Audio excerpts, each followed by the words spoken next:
Le sourire de Hathor, l'aventure épique d'Amina et ses amis.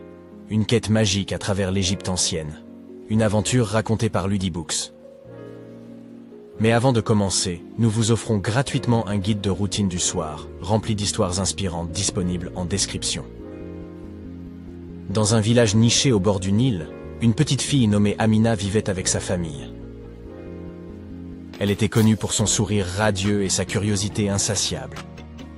Un jour, alors que le festival des dieux approchait, une rumeur circula que le sourire de la déesse Hathor avait disparu. Amina se prépara pour son voyage, emportant avec elle un sac de provisions et une petite amulette en forme de scarabée d'or, un cadeau de sa grand-mère. Elle traversa des champs luxuriants, des déserts arides, et rencontra divers personnages fascinants de la mythologie égyptienne. Elle croisa Anubis, le protecteur des secrets, qui lui donna un conseil précieux.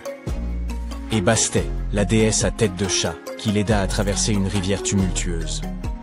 Au fur et à mesure de son voyage, Amina rencontra d'autres enfants de villages voisins, chacun apportant une compétence unique à l'équipe. Il y avait Farid, le conteur, qui pouvait donner vie à n'importe quelle histoire, et Leila, la musicienne, dont la voix pouvait apaiser les créatures les plus sauvages. Leur voyage les mena à un jardin secret, un lieu de pure magie où les plantes chuchotèrent des secrets et les animaux racontaient des histoires. C'était le jardin d'Isis, la déesse de la magie. Là, ils rencontrèrent Mat, la déesse de la vérité et de la justice, qui leur confia une épreuve. Trouver la vérité cachée derrière la disparition du sourire de Hathor. Avec courage et détermination, les enfants se lancèrent dans une quête pour résoudre le mystère. Ils découvrirent que le sourire de Hathor avait été volé par un esprit jaloux qui voulait s'approprier la joie et le bonheur de la déesse. Mais grâce à leur persévérance et à leur esprit d'équipe, ils réussirent à retrouver l'esprit et à récupérer le sourire volé.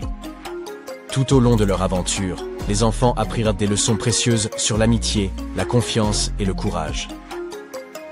Ils découvrirent que la joie véritable ne pouvait être volée ou possédée, car elle résidait dans le cœur de chacun. Finalement, après de nombreuses péripéties, ils revinrent au village avec le précieux sourire de Hathor. Le festival des dieux put avoir lieu, et ce fut une célébration grandiose, pleine de rires, de musique et de danse. Hathor, touché par le courage et la pureté des enfants, leur accorda une bénédiction spéciale, leur permettant de porter sa joie et son sourire dans leur cœur pour toujours.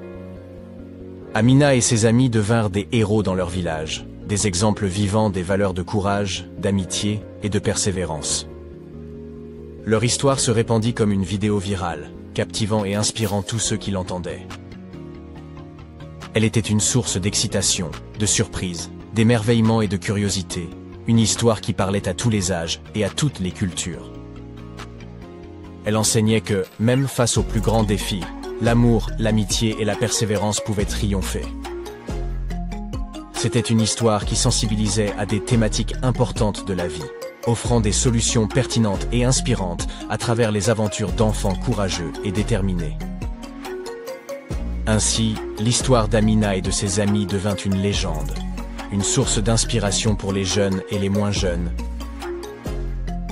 Une histoire qui rappelait à tous la beauté de l'amitié, la valeur du courage et la joie de l'aventure. Une histoire qui, comme le sourire de Hathor, apportait lumière et joie à tous ceux qui l'entendaient. Le sourire de Hathor, l'aventure épique d'Amina et ses amis. Une quête magique à travers l'Égypte ancienne. Une aventure racontée par Ludibooks.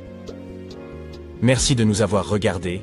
Pensez à prendre gratuitement votre guide de routine du soir, rempli d'histoires inspirantes, disponible en description. Envie de continuer l'aventure? Rendez-vous sur ludibooks.com pour découvrir nos produits personnalisés pour les enfants.